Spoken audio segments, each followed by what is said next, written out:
নমস্কার, আপনারা দেখছেন TV9 বাংলা ডিজিটাল। আমি কমলেশ। ওয়েদার আপডেট তো দেবই, তার আগে বাদিকের এই ছবিটা একবার দেখুন। এটা আজকে ডুয়ার্সের ছবি, বানারহাট অঞ্চলের।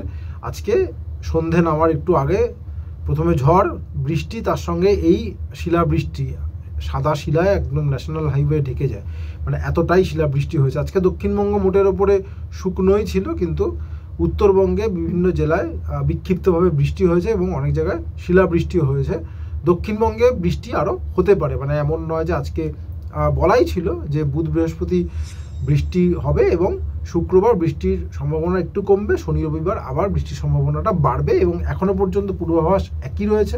শনিবার রবিবার অর্থাৎ আগামী দুদিন দক্ষিণবঙ্গের এবং উত্তরবঙ্গের জেলাগুলোতে কোথাও হালকা থেকে মাঝারি বৃষ্টি হওয়ার সম্ভাবনা রয়েছে এবং এই বৃষ্টির সঙ্গে দক্ষিণবঙ্গের ক্ষেত্রে যেমন বলা যায়, আগামীকাল কোথাও 30 থেকে 40 কিলোমিটার প্রতি ঘন্টা বেগে এবং কোথাও 40 থেকে 50 কিলোমিটার প্রতি ঘন্টা বেগে জোরো বাতাস বইতে পারে এবং বেশ কিছু জেলায় শিলাবৃষ্টি হতে পারে। যেখানে শিলাবৃষ্টি হতে পারে, যেখানে অনেক বেশি বাজ পড়তে পারে, যেখানে ঘন্টায় 40 থেকে 50 কিলোমিটার বেগে বাতাস বইতে পারে, সেখানে কমলা সতর্কতা জারি করা হয়েছে। কোন কোন জেলায় কমলা সতর্কতা জারি করা হয়েছে? কালকে মূলত পূর্ব বর্ধমান, পশ্চিম বর্ধমান, বাঁকুড়া, পশ্চিম মেদিনীপুর, হাওড়া, হুগলি, উত্তর 24 পরগনা এবং নদিয়া, এই জেলাগুলোতে কালকে কমলা সতর্কতা রয়েছে। এখানে হালকা থেকে মাঝারি বৃষ্টি সঙ্গে ঝোড়ো বাতাস, বজ্রপাত এবং শিলাবৃষ্টি হওয়ার একটা সম্ভাবনা রয়েছে। এবং যদি দেখা যায় রবিবারও জেলাগুলোতে হালকা থেকে মাঝারি বৃষ্টি এবং কোনো জেলায় 30 থেকে 40 কিলোমিটার পার আওয়ার এই গতিবেগে ঝড় বইতে পারে। সোমবার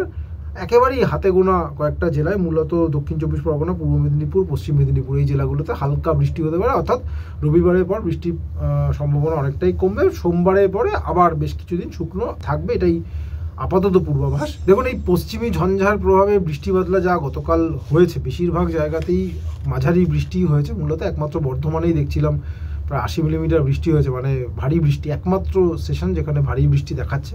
বাকি সমস্ত জায়গাতেই কলকাতা 47 মিলিমিটার, অনেক জায়গায় কোথাও 25, কোথাও 20 মিলিমিটার বৃষ্টি হয়েছে।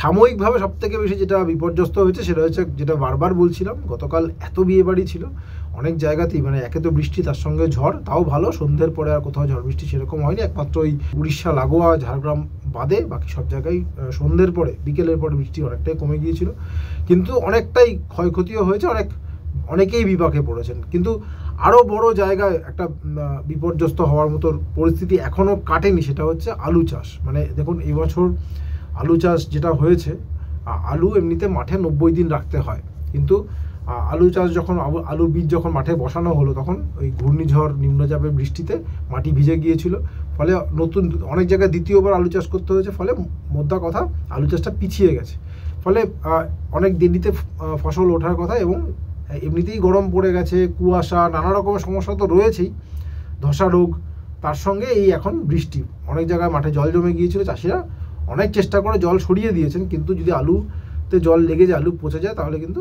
এবারও আলুর ফলন মার খেতে পারে। ফলে এইটা যে শুধুমাত্র চাষির উদ্বেগ তা নয়, এই যে আলু যদি নষ্ট হয়, তাহলে পরবর্তীকালে আমাদের, যারা আমরা আলু কিনে খাই, তাদেরও একটা বড়সড় সমস্যার মুখে পড়তে হতে পারে। যেটা আমরা গত কয়েক বছর ধরেই দেখছি, যে আবহাওয়ার খামখেয়ালিপনায় আলু চাষে কিন্তু প্রতি বছর কম বেশি ক্ষতি হয়ে চলেছে।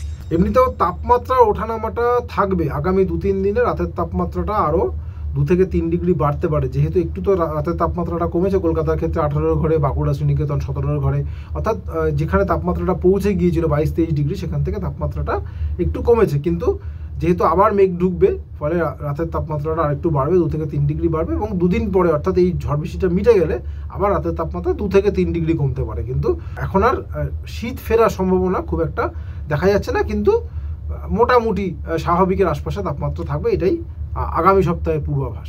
আপাতত এটুকুই। সঙ্গে থাকার জন্য অনেক ধন্যবাদ।